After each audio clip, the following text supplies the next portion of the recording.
Hello दोस्तों, कैसे हैं आप सब लोग। उम्मीद करता हूं काफ़ी अच्छे होंगे। तो दोस्तों आज के इस वीडियो के अंदर हम रिव्यू करेंगे एक अपकमिंग आईपीओ जो कि कल ही की तारीख में मतलब 9 जुलाई को ओपन होने वाला है, लेजर पावर एंड इंफ्रा का आईपीओ। तो सारी डिटेल्स देंगे इस वीडियो के अंदर जिससे आपकी क्लैरिटी आ जाएगी कि भाई अप्लाई करना चाहिए नहीं करना चाहिए, लिस्टिंग गेंस के हिसाब से अप्लाई करें या लॉन्ग टर्म के हिसाब से। तो सारी क्लैरिटी मिल जाएगी इस वीडियो के अंदर। और देखिए दोस्तों, कोई भी बाय और सेल का रिकमेंडेशन नहीं होगा इस वीडियो के अंदर। मैं सारी जानकारी क्लियर करूंगा, डिसीजन आपको अपनी रिस्क और अपना एनालिसिस लगा के बनाना है। तो इस वीडियो के अंदर हम कंपनी की डिटेल्स वगैरह, फाइनेंशियल फंडामेंटल, मतलब कंपनी प्रॉफिट में है, लॉस में है, महंगी है, सस्ती है, सारी चीज़ें जानेंगे इस वीडियो के अंदर। तो वीडियो के अंत तक बने रहिएगा। तो सबसे पहले अगर जीएमपी की बात करें, ग्रे मार्केट के प्रीमियम की, तो इसकी जो जीएमपी करीब करीब 5 से लेकर 10% के बीच में बता रही है। ठीक है, करीबन 10 से लेकर 20 रुपए के बीच में इसकी जीएमपी लगातार ऊपर नीचे मूव कर रही है। डिमांड मतलब ये क्या है, जीएमपी फिक्स चीज़ नहीं होती है, डिमांड होती है ग्रे मार्केट के अंदर लोग कितना प्रीमियम देने के लिए तैयार है। तो 5-10% के बीच में लगातार मूव कर रही है। ठीक है, कि एंकर लिस्ट आज आ जाएगी, वो कल की तारीख में हम डिस्कस कर लेंगे। फिर बात आती है इस कंपनी की डिटेल्स के बारे में, मतलब ये कंपनी काम क्या करती है। तो कंपनी देखिए 1988 के आसपास इनकॉर्पोरेट हुई थी। करीब करीब अगर देखा जाए तो 38 साल हो गए हैं अपने ही सेक्टर के अंदर। तो कंपनी जो है मेनली देखा जाए पावर केबल्स और कंडक्टर्स बनाती है। केबल्स क्या होती है, जो केबल्स देखिए मैं आपको बताता हूँ, दोनों ही एक टाइप की केबल ही होती है। अब कंडक्टर क्या होती है, खुली केबल होती है, जो अपन थंबे वगैरह पे देखते हैं, जो पोल होते हैं इलेक्ट्रिक पोल, उसके ऊपर जो वायर खुली देखते हैं आप, एल्यूमिनियम की वायर देखते होंगे, खुली मेटल की वायर, तो वो कंडक्टर कहलाती है। और जो पावर के ये जो केबल्स होती है वो क्या है, उसके ऊपर इंसुलेटिंग किया हुआ था, मतलब प्लास्टिक का कवर चढ़ाया हुआ था, वो पावर केबल्स कहलाती है। सिंपल, दोनों है, दोनों एक ही चीज़ की, भाई दोनों इलेक्ट्रिसिटी आगे पीछे करती है और कुछ नहीं काम है दोनों का।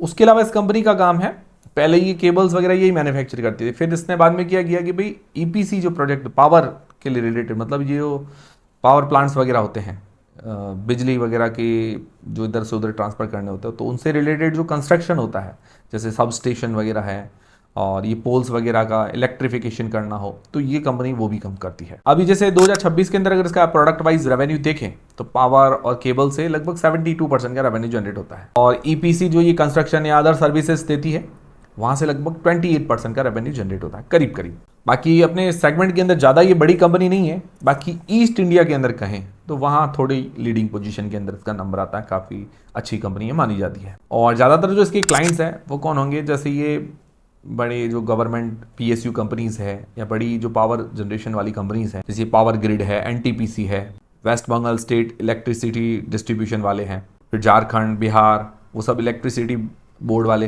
राजस्थान, मध्य प्रदेश, वो भी इलेक्ट्रिसिटी बोर्ड वाले, टाटा पावर है, अदानी पावर है, ये इसके कुछ क्लाइंट्स हैं। तो काम देखिए ठीक है और डिमांडिंग काम भी है, और ये हाईली कॉम्पिटेटिव बिजनेस भी है, मतलब इसके अंदर बहुत सारी कंपनियां लिस्टेड और अनलिस्टेड प्लेयर्स खूब हैं। तो ये होगी कंपनी की डिटेल्स। कंपनी तो ठीक नजर आती है। अब इसके फाइनेंशियल्स और फंडामेंटल्स जान लेते हैं। फाइनेंशियल्स जो है 2023 से 2026 तक पूरे 4 साल के दिए गए हैं, तो जान लेते हैं। एसेट्स अगर देखिए तो एसेट्स के अंदर ईयर ऑन ईयर ग्रोथ देखने को मिल रही है।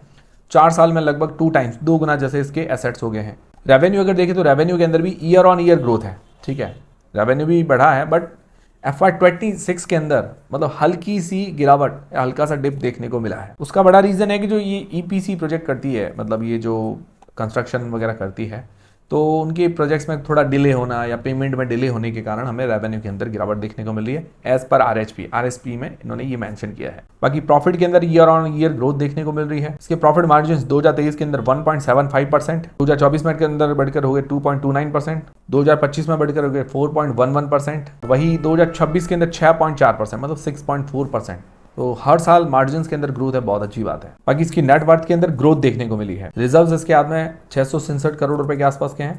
बोरोइंग्स मतलब जो उधारी है करीब करीब 801 करोड़ रुपए के आसपास की, और इसका जो डेट टू इक्विटी रेशियो है 1.1 का, जो कि थोड़ा सा ज़्यादा है। और हालांकि आईपीओ के पैसे से एक अच्छी बात यह रहेगी, 490 करोड़ रुपए अपना डेट रीपेमेंट में काम में लेने वाली है। तो आईपीओ के बाद इसका जो डेट टू इक्विटी रेशियो है करीबन 0.42 या 43 के आसपास आ जाएगा। थोड़ा डेट तो कंट्रोल में आ जाएगा, बट ये भी देखा जाए तो ज़्यादा ही है।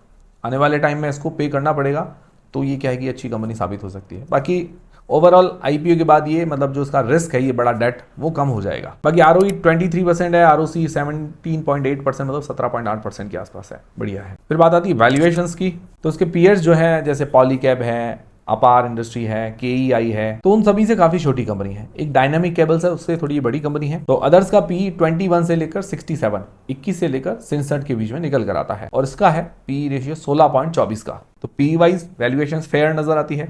और इसका प्राइस टू बुक वैल्यू देखें तो 3.39 का है, अदर्स का 2.3 से लेकर 12.6 के बीच में है।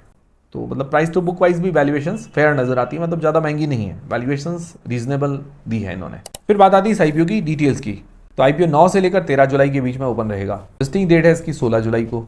फेस वैल्यू 5 रुपए पर आ रहा है, 203 रुपए से लेकर 214 रुपए के बीच में इसका प्राइस बैंड रखा गया है। 70 शेयर्स का लॉट है और टोटल इसका इश्यू साइज है 742 करोड़ रुपए का, जिसके अंदर फ्रेश इश्यू है 542 करोड़ रुपए का और 200 करोड़ रुपए का ओएफएस है, जिसके अंदर प्रमोटर्स अपनी कुछ हिस्सेदारी सेल करेंगे और 542 करोड़ रुपए के फ्रेश इश्यूज है अपना डेट पे करने वाली है 490 करोड़ रुपए। बाकी जनरल कॉर्पोरेट पर्पस में पैसा काम में आने वाला है। प्रमोटर की होल्डिंग पहले 100% के आसपास है, बाद में 75% के आसपास रह जाएगी, मतलब होल्डिंग अच्छी है प्रमोटर की। बाकी रिटेल पोर्शन 35% का है और इसका मार्केट कैप करीबन 3000 करोड़ रुपए के आसपास बनेगा, मतलब स्मॉल कैप है, ज्यादा छोटी भी नहीं है और ज्यादा बड़ी भी कंपनी नहीं है। तो ये होगी कंप्लीट आईपीओ की डिटेल्स। अब सबसे मेन सवाल ये आता है कि क्या इस आईपीओ में अप्लाई करना चाहिए, नहीं करना चाहिए, करे तो लिस्टिंग गेन्स के हिसाब से या लॉन्ग टर्म के हिसाब से। तो देखिए मैंने आपको कहा कि मैं सारी चीजें आपकी क्लियर करूंगा, डिसीजन आपको अपनी रिस्क अपना एनालिसिस लगा के बनाना है और कोई भी बाय और सेल का रिकमेंडेशन नहीं है। और एक चीज कि टेलीग्राम व्हाट्सएप चैनल को ज्वाइन कर लीजिए, उसकी लिंक डिस्क्रिप्शन के अंदर, वहां पर छोटे मोटे अपडेट्स और जानकारी मिलती रहती है, तो उसको ज्वाइन जरूर कीजिए। सबसे पहले लिस्टिंग गेन्स के हिसाब से अगर पैरामीटर्स देखें तो हम 4 पैरामीटर्स देखते हैं। जीएमपी अगर देखा जाए तो 5 से 10% के बीच में मूव हो रही है, ऊपर नीचे हो रही है। तो अभी के लिए हम जीएमपी में 0 पॉइंट इसको देते हैं, ठीक है, क्योंकि फिक्स अभी नहीं है, खास ज़्यादा डिमांड नहीं आ रही है। फिर बात आती है वैल्यूएशंस की। तो valuations P wise price to book wise reasonable है, तो पूरा 1 पॉइंट वैल्यूएशंस के अंदर मिल जाता है। फिर तीसरा पॉइंट आता है एंकर लिस्ट, जो कि आज आ जाएगी, बट कल की तारीख में आराम से डिस्कस कर लेंगे, क्योंकि जब तक शूट कर रहा हूँ तब तक नहीं आई है, तो लेट नाइट आएगी, तो कल की तारीख में आराम से डिस्कस कर पाएंगे। फिर सब्सक्रिप्शन वगैरह की बात करें तो सब्सक्रिप्शन वगैरह अब 1-2 दिन में कैसा मिलता हो उसके ऊपर सारी चीज़ें डिपेंड करेगी। तो अभी अगर देखा जाए तो वैल्यूएशंस का 1 पॉइंट है, 2 में से अभी इसको 1 पॉइंट जैसा बन रहा है। तो बाकी पैरामीटर्स भी आ जाने दीजिए, उसके बाद हम आराम से देखेंगे कि भाई इसकी कैसी डिमांड वगैरह रहती है। फिर बात आती है लॉन्ग टर्म के हिसाब से जो लोग अप्लाई करना चाहते हैं, तो उसके अंदर पॉजिटिव्स और नेगेटिव्स देख लेते हैं, इससे थोड़ी आपकी हेल्प हो जाएगी, थोड़ी क्लैरिटी आ जाएगी। तो देखिए पॉजिटिव में देखा जाए तो इसका सेक्टर अच्छा है, ये सेक्टर डिमांडिंग भी है बट हाईली कॉम्पिटिटिव सेक्टर भी है, डिमांड भी खूब रहती है इसके अंदर। बाकी रेवेन्यू प्रॉफिट के अंदर इसने अच्छी ग्रोथ दिखाई है, मार्जिन भी हर साल बढ़ रहे हैं, ये अच्छी बात है। हल्का सा FY26 में डिप देखने को मिला है रेवेन्यू के अंदर, बाकी ज्यादा चिंताजनक बात नजर नहीं आई। बाकी वैल्यूएशन ये सही लेकर आए हैं, ये बहुत अच्छी बात है। और अपना फ्रेश इश्यू से डेट पे कर रहे हैं, उधारी चुका रहे हैं, ये अच्छी बात है।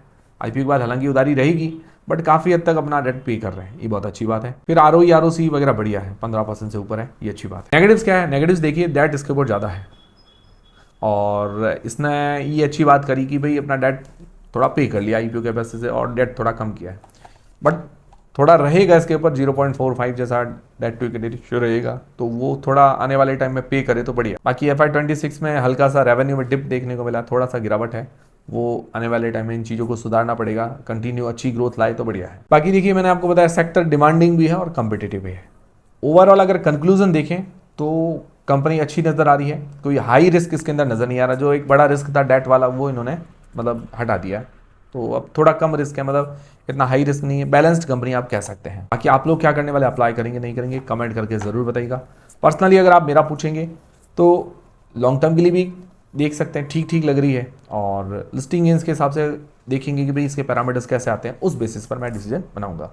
अभी के लिए मैं वेट एंड वॉच करूंगा, देखूंगा कि भाई क्या आता है, सारी चीज़ें इसकी डिमांड वगैरह कैसी आती है, उस बेसिस पर मैं डिसीजन बनाऊंगा। बाकी मेरी तरफ से कोई बाय सेल का रिकमेंडेशन नहीं, ना ही मुझे देख के आप डिसीजन बनाएं, अपनी रिस्क अपना एनालिसिस लगा के आप डिसीजन बनाएं।